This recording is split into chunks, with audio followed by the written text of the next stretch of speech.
The Holy See may be the world's smallest sovereign state, but its mission extends far beyond the walls of the Vatican, even into the halls of international diplomacy.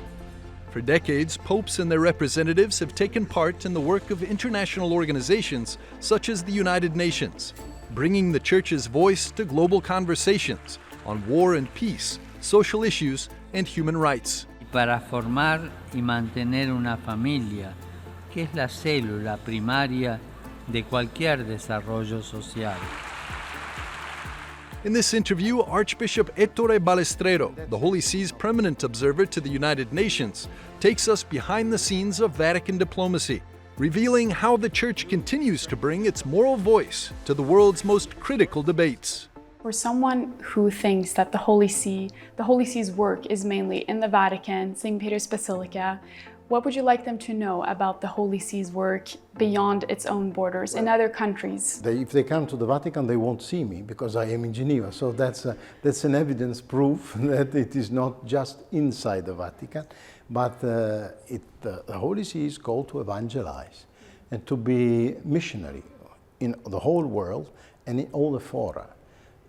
The heart of the mission of the Church is not the international organization, it is the world, and it is where people are. Many people are not perhaps very familiar with the role of the Holy See's permanent observer to the United Nations. Could you tell us more about what that role means in practice and what your mission looks like? The Holy See participates in the debates, the Holy See participates in the general conferences, the Holy See can participate in all negotiations, can table possibly amendments or even present resolutions in case they relate to the Holy See. I think the permanent observer status is the one most fitting for the Holy See because the Holy See is a state, but it's a universal state and it's not in line with the religious nature and universal nature of the Holy See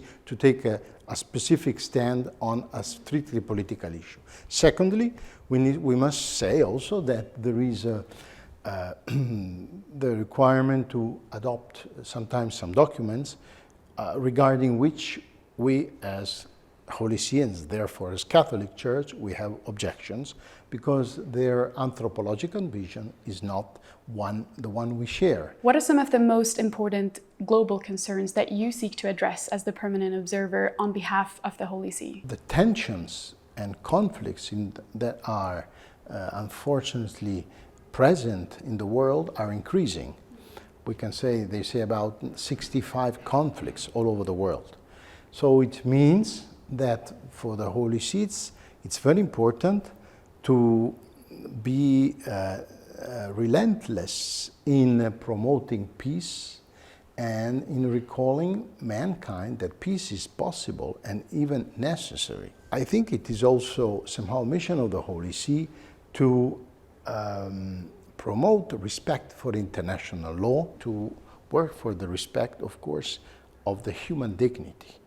And nowadays is often put into question, especially in the areas of human rights. A peculiarity of the Holy See is the fact that we don't have political interests. So and our position is consistent and is coherent. So we don't change our positions when years pass or when the Pope passes and change. We are trying simply to implement the gospel and to apply it and to live it and to preach it in a language which is consistent with the language of the international community. Could you tell us a little bit more about how the Holy See works through the United Nations to encourage peace, to promote dialogue and human dignity, of course? We participate in negotiations, for instance. Now there is an ongoing negotiations regarding laws, lethal autonomous weapon systems. And the point is to try to reach a consensus to avoid that the ultimate decisions on human life can be taken by an algorithm, which is absolutely morally, ethically unacceptable. In the past years, a number of places of worship have been vandalized, especially in the context of conflicts. And even other religious communities ask the Holy See to do something and to put forward this problem, which is a direct violation of humanity, and it is a direct violation of principles of humanitarian law. During his recent visit to the Pontifical Ecclesiastical Academy, speaking to the papal diplomats, Pope Leo said that their mission is born of the gospel. How do you understand these words? When I started to follow Jesus as a priest, I was not thinking to be a diplomat. I was thinking to follow Jesus as a pastor. So he is the reason of my life. And if I could not be a priest and live as a priest, I would not go to the UN.